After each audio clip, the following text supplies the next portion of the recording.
बिस्मिल्लाहिर्रहमानिर्रहीम। अल-कुरआनु हयाती। The Quran is my life, the way to connect with Allah subhanahu wa ta'ala। चलिए इंशाल्लाह अगली हदीस की तरफ चलते हैं, और वो ये है कि इस्तिहाज़ा की मरीज़ खातून को हस्बे आदत हैज़ के अय्याम शुमार करके गुस्ल करना चाहिए। अल्हम्दुलिल्लाह इस्तिहाज़ा क्या है और वो सारी चीज़ें हम पीछे पढ़ चुके हैं। इसके ताल्लुक़ से जो हदीस है उसको देखते हैं। नबी करीम सल्लल्लाहु अलैहि वसल्लम की जौज़ा मोहतरमा हज़रत आयशा रज़ियल्लाहु तआला अन्हा कहती हैं कि अब्दुर्रहमान बिन औफ रज़ियल्लाहु तआला अन्हु की बीवी हज़रत उम्मे हबीबा रज़ियल्लाहु तआला अन्हा रसूलुल्लाह सल्लल्लाहु अलैहि वसल्लम की खिदमत में हाजिर हुई और इस्तिहाज़ा की शिकायत की। रसूल अकरम सल्लल्लाहु अलैहि वसल्लम ने इरशाद फरमाया, हस्बे आदत अय्याम हैज़ में नमाज ना पढ़ो, फिर अय्याम हैज़ ख़त्म होने पर गुस्ल कर लो। चुनांचा उम्मे हबीबा रज़ियल्लाहु तआला अन्हा हर नमाज के लिए गुस्ल किया करती। इसे मुस्लिम ने रिवायत किया है। तो क्या पता चला, गुस्ल ये किसका था? ये गुस्ल जो इस्तिहाज़ा वाली औरत है वो। तो यहाँ के अल्हम्दुलिल्लाह इस्तिहाज़ा के टॉपिक पे हमने डिटेल में बात कर ली। यहाँ गौर तलब बात एक ये क्या है कि हर नमाज से पहले वो गुस्ल कर लिया करती थी एहतियातन, यानी क्यों? ताकि एक पाकी का एहसास हो जाए उन्हें। तो ये जो है, अच्छा यहाँ एक चीज़ जो आज मैं जो स्टडी कर रही थी तो मैंने ये देखिए यहाँ पर आई थिंक इससे पहले जो है हमने ये ऐसा नहीं पढ़ा कि नबी अकरम सल्लल्लाहु अलैहि वसल्लम की जौज़े मोहतरमा है ना, कितना अच्छा फील होता है ना। और यहाँ पे आयशा रज़ियल्लाहु तआला अन्हा की जो है वो ताल्लुक़ से बात है कि यहाँ पर आप देखें कि कहीं पर भी आयशा रज़ियल्लाहु तआला अन्हा के साथ आप सल्लल्लाहु अलैहि वसल्लम का वैसे नाम नहीं जुड़ता है, क्योंकि हस्बैंड का नाम हम नहीं जोड़ सकते, एक अलग मसला है ये, ठीक है, कि दीन इस्लाम इसकी इजाज़त नहीं देता। लेकिन यहाँ पर वाइफ ऑफ ऐसा, तो कितना अच्छा फील होता है कि नबी करीम सल्लल्लाहु अलैहि वसल्लम के साथ यहाँ पर आयशा रज़ियल्लाहु तआला अन्हा का जो है वो नाम आया है। फिर यहाँ पर देखें कि उनके जो यानी यहाँ पर दिया है कि उनको था मसला, उन्होंने नबी करीम सल्लल्लाहु अलैहि वसल्लम से पूछा। पीछे भी बात हो चुकी कि अगर समझिए कि मसले मसाइल में अगर यानी कि बहुत अल्फाज का एहतियात करते हुए इस तरीके से हम अगर पूछना चाहें तो हम जो है वो किनातन या फिर थोड़ा अदब का लिहाज करते हुए ढके छुपे अल्फाजों में कुछ पूछना चाहे तो हम पूछ सकते हैं। अगली हदीस है कि गुस्ल हैज़ का तरीक़ा दर्ज झेल है, और वो क्या है? हज़रत आयशा रज़ियल्लाहु तआला अन्हा से रिवायत है कि हज़रत अस्मा रज़ियल्लाहु तआला अन्हा ने नबी करीम सल्लल्लाहु अलैहि वसल्लम से गुस्ल हैज़ के बारे में सवाल किया तो आप सल्लल्लाहु अलैहि वसल्लम ने फरमाया, आप भी ज़रा ध्यान से सुनिए। हाँ, किसके कौन सा गुस्ल की बात चल रही है? गुस्ल हैज़, ओके। जिनाबत का गुस्ल क्या था वो हमने देख लिया। अब हैज़ का गुस्ल, it's a very important topic, ठीक है। चलिए आप सल्लल्लाहु अलैहि वसल्लम ने क्या फरमाया, ध्यान से सुनिए। तो आप सल्लल्लाहु अलैहि वसल्लम ने जो है वो फरमाया, पहले पानी में बेरी के पत्ते डालकर अच्छी तरह हैज़ के खून से पाकी हासिल करो, स्टेप नंबर 1। फिर सर पर पानी डालो और खूब अच्छी तरह मलो ताकि पानी बालों की जड़ों तक पहुंच जाए। फिर सारे बदन पर पानी बहाओ, फिर खुशबू लगी हुई रूई का फाहा जो है वो लेकर इससे पाकी करो। ये हो गया गुस्ल हैज़ का, ठीक है। चलें, अब जब नबी करीम सल्लल्लाहु अलैहि वसल्लम ने इतना फरमाया तो हज़रत अस्मा रज़ियल्लाहु तआला अन्हा ने अर्ज़ किया, रूई के फाहे से पाकी किस तरह? रसूल अकरम सल्लल्लाहु अलैहि वसल्लम ने फरमाया, सुभान अल्लाह, पाकी करो। हज़रत आयशा रज़ियल्लाहु तआला अन्हा ने आहिस्ता से बताया कि हैज़ की जगह पर लगा दे, ठीक है। फिर हज़रत अस्मा ने गुस्ल जनाबत का सवाल किया। देखिए 2 सवाल है इसके अंदर। हाँ, तो सवाल किया तो आप सल्लल्लाहु अलैहि वसल्लम ने फरमाया, पहले पानी से अच्छी तरह शर्मगाह धोनी चाहिए, फिर सर पर अच्छी तरह पानी डालकर मलना चाहिए ताकि पानी बालों की जड़ों तक पहुंच जाए। फिर पूरे बदन पर पानी डालो। हज़रत आयशा रज़ियल्लाहु ताला अन्हा कहती हैं कि अंसार की औरतें भी क्या खूब औरतें हैं कि दीन की बातें पूछने में शर्म महसूस नहीं करती हैं। इसे मुस्लिम ने रिवायत किया है। कितनी ही बातें देखिए हमें यहाँ पर जो है वो पता चल रही है। अब यहाँ पर देखिए कि पाकी हासिल करने की बात है। ये उस दौर की बात है कि ऑन दैट टाइम कोई भी साबुन नहीं, लिक्विड सोप नहीं, कोई भी ऐसा फॉर्म नहीं, कुछ भी नहीं था कि हम उससे जो है अच्छी तरीके से जो है वो इस गंदगी को साफ़ कर सके। ठीक है। फिर एक सवाल उठता है, अच्छा चलो भाई आज मैंने ये सुन्नत तरीका पढ़ लिया है, तो क्या अब मैं पीरियड से पाक होने के बाद क्या मैं साबुन वगैरह इस्तेमाल नहीं करूं? ये एक बात आती है। जी नहीं, ऐसी कोई बात नहीं। यानी क्या मैं यूज़ करूंगी तो बिदअत हो जाएगा क्या? एक सवाल उठता है ना। देखिए ऐसी कोई बात नहीं है। असल में बिदअत क्या होता है कि ऐसा कोई काम जिसको आप नेकी समझ के करो तो वो बिदअत हो जाएगा। समझे कि दीन में उसकी कोई दखल नहीं है, दीन में कोई इजाज़त नहीं है और आपने उसको नेकी समझ के की। लेकिन क्योंकि वाकई कुछ लोग इतनी जहालत वाली बातें करते, नहीं आप सल्लल्लाहु अलैहि वसल्लम साबुन नहीं यूज़ करते थे तो हम भी नहीं यूज़ करेंगे, हम शैम्पू नहीं यूज़ करेंगे, नहीं तो ये बिदअत हो जाएगा। अल्लाह के बंदो, बिदअत इसको नहीं कहा जाता है। और अच्छा हैरत की बात कि जो बिदअती काम कर रहे हैं उसको बिदअत नहीं समझते। ये है अकल पे पर्दा चढ़ा हुआ इंसान। ओके, ठीक है, हाँ ठीक है। अच्छा फिर उसके बाद देखिए कि एक तो ये बात हो गई, तो जी नहीं ऐसा साबुन वगैरह आप इस्तेमाल करें, शैम्पू वगैरह कोई भी इसमें यहाँ पर जो है बिदअत का काम नहीं होगा। हाँ ऐसी कोई चीज़ जो दीन से नहीं टकराती है, और वैसे भी ये तरक्कियात का एक कि एक सोर्स है हमारे पास कि दुनिया तरक्की कर रही है, अल्लाह सुब्हान ताला नियामतें आपको दे रहे हैं तो आप उसको इस्तेमाल करें।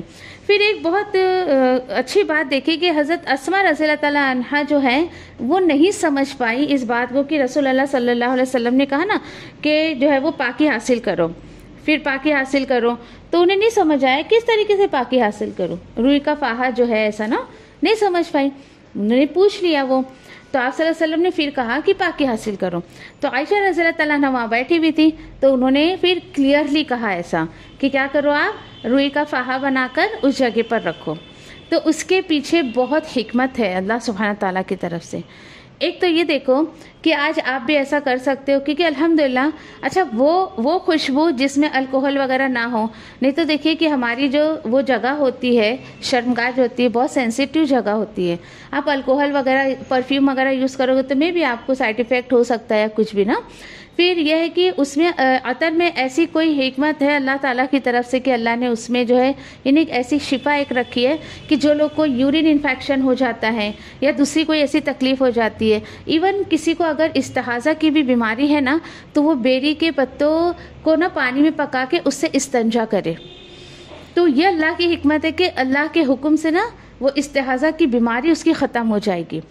देखिए अगर आप सल्लल्लाहु अलैहि वसल्लम ने कोई चीज़ सिखाई है तो यूँ ही नहीं है, आप उसको बिल्कुल के ऑप्शन में ना छोड़ दें। ठीक है। और ऐसे भी उस दिन भी देखिए, एक मैंने आपसे कहा था किसी हदीस पर कि अगर हम गर्म पानी से इस्तंजा करते हैं ना तो ये अच्छी सेहत की निशानी है। चलिए, आपको मुझे नहीं पता था, आप अपने बच्चों के लिए केयर कर सकते हो, है ना, कि आपको जब यानी अभी भी हमारे भी अल्हम्दुलिल्लाह उतनी एज नहीं है कि एज तक अभी ये चलेगा, वी डोंट नो, लेकिन गर्म पानी से इस्तंजा करें ड्यूरिंग पीरियड्स इंशाल्लाह, तो वहाँ के बहुत सारी बीमारियों से अल्लाह सुब्हान ताला हिफाजत करेंगे। ठीक है। तो फिर उसके बाद जब अस्मा रज़ियल्लाहु ताला अन्हा को नहीं समझ आया तो उन्होंने जो है वो क्लियरली आयशा रज़ियल्लाहु ताला अन्हा ने उनको समझाया। अच्छा, क्या वजह है, क्यों वहाँ पर खुशबू का फाहा रखने को कहा गया, क्यों बताइए? लास्ट टाइम भी बताया था मैंने आपको। नहीं, स्मेल रहती है ना वहाँ पे, देखिए उसके खून में एक तरीके की स्मेल रहती है, फिर वो स्मेल से बैक्टीरिया वगैरह भी हो सकते हैं, गंदा खून होता है, तो बहुत सारी ऐसी चीज़ें हैं जिससे आप जो है वो बच सकते हो। ठीक है। अच्छा, उसी यस वहाँ रखने का, यस उस जगह पर रखने का। ठीक है। लेकिन परफ्यूम वगैरह नहीं है, सिर्फ खुशबू की बात है।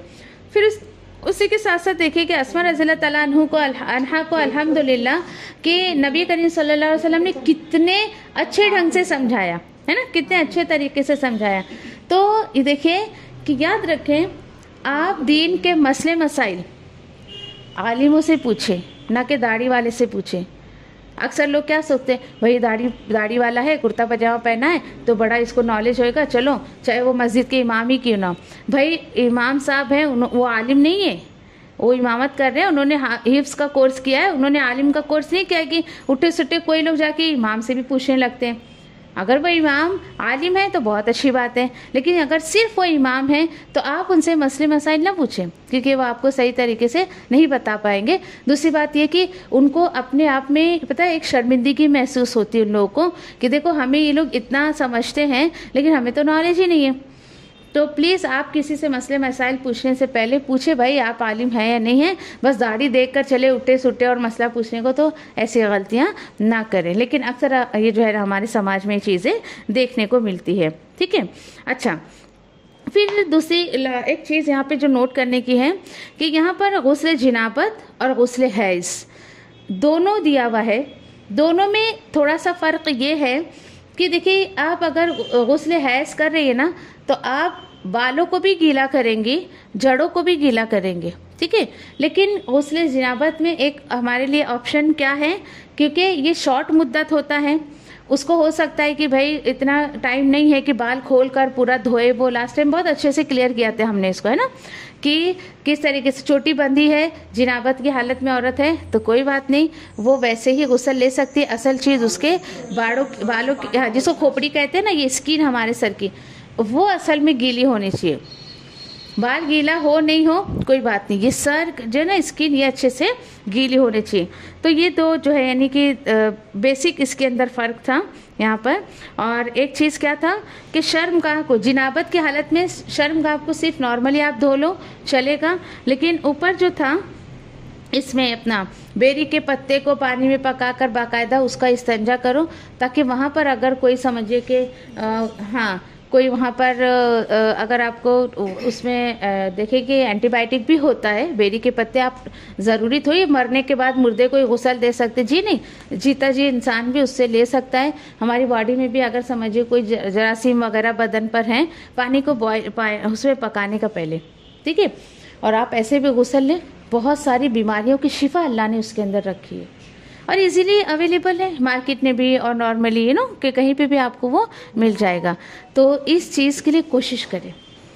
और स्पेशली हैज़ के बाद देखो कि किसी किसी घर में तो मैंने देखा कि हफ्तों बच्चों को नहाने नहीं देते। जो बच्चियाँ हैज़ से होती है ना, हफ्ता गुजर जाता है एक कपड़े में उस बच्ची को और पूरा हफ्ता वो नहाती नहीं है। सोचिए कि क्या कितना गंदगी के करीब, देखिए जब गंदगी होती है तो शैतान किस कदर हमारे करीब हो जाते हैं। फिर उस दौरान देखिए चिड़चिड़ापन एक होता है, क्यों? क्योंकि साफ़ सफाई नहीं रखते हैं लोग, ठीक है। तो बताइए भाई जो हफ्ते भर नहाएगा नहीं तो उसके जिस्म पे कितने जरासीम चिपक जाएंगे एक तरीके की। और दीन हमारा हमें साफ़ सुथराई सिखाता है, तो इस तरीके से आप एहतियात कर सकती हैं। चलिए अगली हदीस की तरफ चलते हैं। औरत के सर के बालों की जड़ों में चोटी खोले बगैर पानी पहुंच सके तो चोटी खोलना ज़रूरी नहीं, हाँ, लेकिन अगर ना पहुंचे तो खोलना ज़रूरी है। अब समझिए आप लोग क्या रुख्सत है, चोटी खुली नहीं है पर पानी पहुंच जाएगा तो आप ऐसे ही नहा लो, गुस्ल कर लो। और ऐसा लगता है कि नहीं भाई अगर चोटी बंधी है और मेरा पानी जो है जड़ों तक नहीं जाएगा तो आपको खोलना पड़ेगा।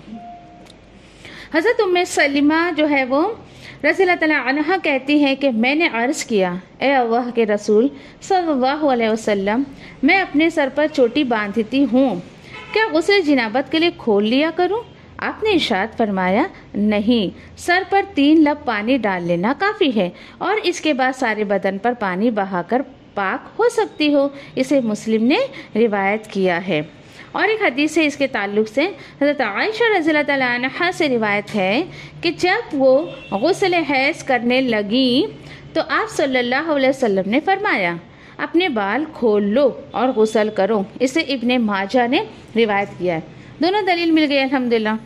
हैज़ के ताल्लुक़ से क्यों कहा गया है? क्योंकि देखिए कि जब हाइज़ा गुस्ल करती है तो इत्मीनान से करती है कि नहीं, इत्मीनान से करेगी। और पूरे समझो कि 2-3 दिन से अगर वो नहाई नहीं तो कितनी गंदगी उसके सर में होगी, तो इसलिए कि साफ़ सुथराई रखने का हुक्म दिया गया। चले हदीस 114 पे चलते हैं। गुस्ल हैज़ या गुस्ल जिनाबत या आम गुस्ल के दौरान कलमे शहादत पढ़ना या ईमान के सिफात पढ़ना सुन्नत से साबित नहीं है, ठीक है, ये भी बड़ा रिवाज है हमारे समाज में कि कलमा पढ़ो और ये करो और वो करो ना। एक और हदीस है, जुमा के रोज़ गुस्ल करना मसनून है, अल्हम्दुलिल्लाह। ठीक है, अच्छा ये क्या है? हज़रत अब्दुल्लाह बिन उमर रज़ियल्लाहु तआला अन्हा कहते हैं कि रसूलुल्लाह सल्लल्लाहु अलैहि वसल्लम ने फरमाया, जब कोई नमाज जुमा के लिए आए तो गुस्ल करके आए। इसे बुखारी और मुस्लिम ने रिवायत किया है। बोलेंगे भाई फिर हम जुमा नहाते हैं? जी नहीं, आप रोज़ नहाए लेकिन जुमा का ज़रूर नहाए। ठीक है, कुछ लोग जुमा वाले मुसलमान होते हैं ना, सिर्फ जुमा को ही नहाते हैं। अच्छा, वर्ड यहाँ पे आया है मसनून, इसका मतलब क्या होता है? मसनून, यस, वेरी गुड, सुन्नत। ठीक है, जब कहीं आप मसनून वर्ड देखें ना, इसका मतलब होता है सुन्नत। ये सुन्नत की दुआएं। मसनून वर्ड आता है नबी करीम सल्लल्लाहु अलैहि वसल्लम के तरीके का, और जो है कुरानी दुआएं वो कुरान की जो होती हैं वो। अच्छा, यहाँ पर देखिए कि इतना अदब सिखाया जा रहा है कि जब तुम जुमा के लिए आओ तो गुस्ल कर लिया करो। अच्छा, क्यों? क्योंकि देखिए कि अल्हम्दुलिल्लाह मस्जिद में लोग जो है पास पास में खड़े होते हैं। अगर एक इंसान बगैर नहाए धोए या इस तरीके से अगर आता है तो वो दूसरों को यानी कि बेजारी का सबब बन जाएगा। समझो, दूसरों को एक परेशानी का सबब बन जाएगा। पसीने की स्मेल आ रही है या कुछ आ रही है, इसलिए आपके घर के जो मर्द हैं ना, अगर वो समझिए कि मस्जिद जा रहे हैं ना, तो आप उनको ऑफर करें कि आप अतर लगा के जाएं। ठीक है, आप खुशबू लगा के जाएं, ये क्योंकि ये तो हुक्म है और ये बहुत पसंदीदा अमल है कि जब भी मस्जिद जाए ना तो खुशबू लगा कर जाए, ताकि दूसरों को नागवारी ना गुजरे। फिर उसी तरीके से इन चीज़ों से आप बच सकते हो। फिर एक तरीका ये कि देखिए, जब हम गुस्ल करते हैं ना तो अल्हम्दुलिल्लाह इतना फ्रेशनेस फील करते हैं ना कि एक अलग ही कैफियत हो जाती है। ठीक है, तो कभी भी आप देखिए कि 2-4 दिन आप किसी वजह से ना नहाए, जैसे मैंने कहा ना कि पीरियड्स में कुछ लोगों को नहीं नहाने देते घर वाले ना, तो कैसी अजीब सी तबीयत हो जाती है, तबीयत में बोझलपन आ जाता है, सुस्ती आती है, तो आप शावर लें, आप गुस्ल कर लें और तबीयत एकदम फ्रेश हो जाएगी। ठीक है, हाँ, एक मिनट, एहतियात करें। अल्हम्दुलिल्लाह कई कंट्रीज़ में देखिए कि औरतों के लिए भी नमाज का एहतमाम किया जाता है ना बाजमात, तो बहुत केयरफुल रहे। अगर आपने बुर्का पहना है, कुछ लोगों का हाल ऐसा होता है कि महीने में एक दफ़ा बुर्का धुलता है या फिर कभी उनका 15 दिन पे एक दफ़ा बुर्का धुलता है, तो बी केयरफुल। आप अपनी अच्छी तस्वीर लोगों के सामने पेश करें, अच्छा कैरेक्टर पेश करें, ना कि गंदा कैरेक्टर पेश करें। ठीक है, तो कोशिश करें कि ऐसा नहीं होना चाहिए कि ठीक है कम से कम ना तो हफ्ते में तो एक दफ़ा धो ही लिया करें ना। तो आप क्लास वगैरह जाते हैं, बाज़ार जाते हैं, ट्रेन में सफ़र करते हैं, तो इन तमाम चीज़ों का आप बोलेंगे भाई ये हदीस पे मैं क्या अमल करूं, मैं ना जुमा के लिए जाती हूं और ना ही मैं जो कि जमात से नमाज़ पढ़ती हूँ, तो हम दूसरे पॉइंट ऑफ व्यू से इस हदीस पर अमल कर सकते हैं। चलिए अगली हदीस पर चलते हैं, और वो ये है कि 116 मैयत को गुस्ल देने के बाद गुस्ल करना मुस्तहिब है। ठीक है, अब यहाँ पे एक नया वर्ड आपको मुस्तहिब मिल गया। तो यहाँ पे हज़रत अबू हुरैरा रज़ियल्लाहु तआला अन्हु फरमाते हैं कि नबी करीम सल्लल्लाहु अलैहि वसल्लम ने फरमाया, मैयत को गुस्ल देने के बाद गुस्ल है और मैयत उठाने के बाद वुज़ू है। इसे तिरमिज़ी ने रिवायत किया है। इसमें देखिए कि बहुत सारी बातें है, हदीस छोटी सी लेकिन हमें बहुत सारी बातें इसमें अल्हम्दुलिल्लाह समझ आती है। सबसे पहली बात तो आप यहाँ पे देख रहे हो कि मुस्तहिब वर्ड आया है। ये मुस्तहिब वर्ड जो है वो निकला है कहाँ से, किससे? हब से। हब कहा जाता है मोहब्बत को, महबूब को। यानी अगर आप इस हदीस पर अमल करती हैं तो फिर यानी कि ये महबूब अमल है। ठीक है, अच्छा, हाँ, पसंदीदा अमल है। महबूब मीन्स पसंदीदा अमल है। फिर इसके बाद एक सवाल उठता है कि क्या करें, मैयत को गुस्ल देकर आए तो क्या फ़ौरन गुस्ल कर ले? टर्म्स एंड कंडीशन, अगर आप उस वक्त इतने आपके के हालात मुनासिब हैं तो आप फ़ौरन गुस्ल कर लें, अदरवाइज़ ये शर्त नहीं कि फ़ौरन ही गुस्ल करें, है ना। अच्छा, फिर एक चीज़ यहाँ पर देखिए कि क्यों मैयत को जो गुस्ल दे रहा है ना उसको गुस्ल करना है, क्यों? और जो मैयत उठाते हैं, उठाने से मुराद आप ये भी दो चीज़ें ले सकते हो। देखिए, मैयत को जब गुस्ल देते हैं, आप में से मुझे नहीं पता कितने लोगों ने एक्सपीरियंस किया, नहीं कि अल्हम्दुलिल्लाह मैंने बहुत एक्सपीरियंस किया है। तो अल्हम्दुलिल्लाह जब भी अल्लाह मौका देता है तो जो जहाँ से भी कॉल आती है अल्लाह पहुँचा देता है इस अमल को करने के लिए, कि जब हम जो मेन पर्सन है देन उसके बाद और 4-5 लोग उसको सपोर्ट के लिए चाहिए रहते ना, कि आप इधर से उठाओ, आप उधर से उठाओ, क्योंकि अकेले इंसान की बस का नहीं होता है। तो जो लोग सपोर्ट कर रहे हैं ना वो वुज़ू कर लिए तो काफ़ी है, और जो मैयत को उठा के ले जाते हैं ना कब्रिस्तान वगैरह, वो भी सिर्फ वुज़ू कर लिए तो काफ़ी है। तो आज देखिए कि आज समाज में क्या क्या बातें करते हैं, बाबा तुम उधर जाके है ना, तुमको भी गुस्ल, उसको भी गुस्ल, उसको भी गुस्ल, यानी अजीब सा माहौल बना देते हैं। अब सवाल उठता है कि क्यों? तो देखिए कि मैयत को एक तो जो गुस्ल दे रहा है ना, मैं इसको बहुत अच्छे से फील कर सकती हूँ। तबीयत में इतना बोझलपन आ जाता है, अल्लाह की पनाह, कि मैं जब भी गुस्ल दे के आती, चाहे वो सुबह का वक्त हो, चाहे वो दोपहर का वक्त हो, चाहे वो रात का वक्त हो, तबीयत अजीब से हो जाती है। ना किसी से बात करने का दिल करता है, ना कुछ खाने का दिल करता है, मतलब अजीब सी एक कैफियत होती है, दिल की अजीब सी एक फीलिंग होती है जब हम मैयत को गुस्ल देकर आते हैं। तो हालांकि देखिए मुझे और आपको सबको उस दिन से या उस दौर से गुजरना है, ठीक है। तो एक ये कि एक तबीयत में बोझलपन होता है ना, तो कभी भी आपकी तबीयत में बड़ा डिप्रेशन हो, बोझलपन हो, किसी बात को लेकर आप परेशान हैं, शावर ले लें, तबीयत बहुत अच्छी हो जाएगी आपकी। तो गुस्ल का क्यों यहाँ पे हुक्म दिया गया है? क्योंकि वो एक बोझलपन जो तबीयत में हो जाता है ना, तो वो अल्हम्दुलिल्लाह सुकून मिल जाता है, वो बोझलपन ख़त्म हो जाता है। दूसरा आप देखें कि मैयत जब है वो पता नहीं क्या क्या गंदगी उसके जिस्म पे लगी भी है, और उसके बाद देखें कि जब बॉडी जो है यानी कि जब मैयत यानी किसी की मौत हो जाती है तो कितने उसके जर्म्स उसके जिस्म से निकल रहे, क्या है वो आपको टच हो रहे हैं, वो आपको लग रहे हैं।